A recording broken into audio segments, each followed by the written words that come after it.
જય શ્રી કૃષ્ણ મિત્રો, નિત્ય સત્સંગમાં આપ સૌનું સ્વાગત છે. પવિત્ર શ્રાવણ માસ શરૂ થઈ ગયો છે અને તેમાં આવતા વ્રત અને તહેવારો પણ શરૂ થઈ ગયા છે. શ્રાવણ માસ એટલે ભક્તિનો માસ.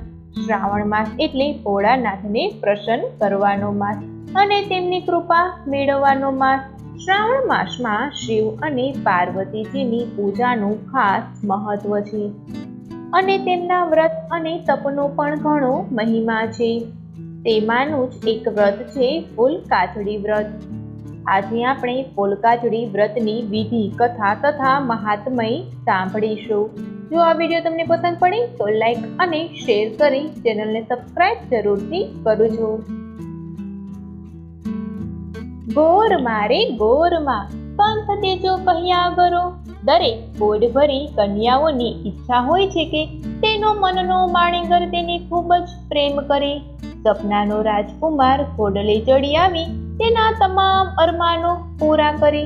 આજ સપનાઓને સાકાર કરવા કન્યાઓ નાનપણથી જ ભોળાનાથને ભજે છે અને તેમને પ્રાર્થના કરે છે કે મનનો માણેગર એવો આપજો જે મારા દરેક સપનાઓ સાકાર કરે. માતા પાર્વતીએ ભોળાનાથને પામવા ઘણા આકરા વ્રત અને તપ કર્યા હતા. કહેવાય છે કે ભોળાનાથને પામવા માતા પાર્વતીએ જે વ્રત કર્યા તેમાંથી કોઈ પણ એક વ્રત પણ કરી લઈએ તો માતા પાર્વતી યોગ્ય વર આપે છે. શ્રાવણ માસે ભોળાનાથની આરાધનાનો માસ છે. આ માસની ત્રીજના દિવસે ફૂલકાચડી વ્રત કરવામાં આવે છે. શ્રાવણ સુદ ત્રીજના દિવસે આ વ્રત ખાસ કરીને કુંવારી કન્યાઓ તથા નાની બાળાઓ કરે છે. વ્રત દરમિયાન ફૂલ સૂંઘીને જ ફળાહાર કરવામાં આવે છે. સારો વર મેળવવા માટે યુવતીઓ આ વ્રત કરે છે. હવે આપણે સાંભળીએ ફૂલકાચડી વ્રતની વિધિ. પવિત્ર શ્રાવણ માસની અજવાળી ત્રીજે એટલે કે સુદ ત્રીજે કુંવારિકાઓ પ્રાતઃકાળે સૂર્યોદય પહેલા ઉઠી સ્નાનાદિથી પરવારી શણગાર સજી ભગવાન શિવના મંદિરે જઈ પ્રથમ શિવ પાર્વતીનું પૂજન કરવું, ત્યારબાદ ગણપતિજીનું પણ ભાવથી પૂજન કરવું, પછી ફૂલ સૂંઘીને ફળાહાર કરવો. આ દિવસે વ્રત કરનાર ઉપવાસ કરી તો તેને ઉત્તમ ફળ પ્રાપ્ત થાય છે. વળી પ્રભુને પરમ પ્રિય એવા ફૂલને સૂંઘ્યા પછી જ જળપાન કે ફળાહાર કરવો જોઈએ. ઉત્તમ મહેકવાળું કોઈ પણ ફૂલ લઈ શકાય છે.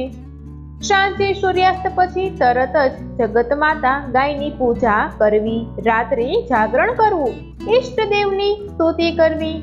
આ વ્રત 5 વર્ષ, 7 વર્ષ, 9 વર્ષ કે 11 વર્ષ સુધી કરવામાં આવે છે.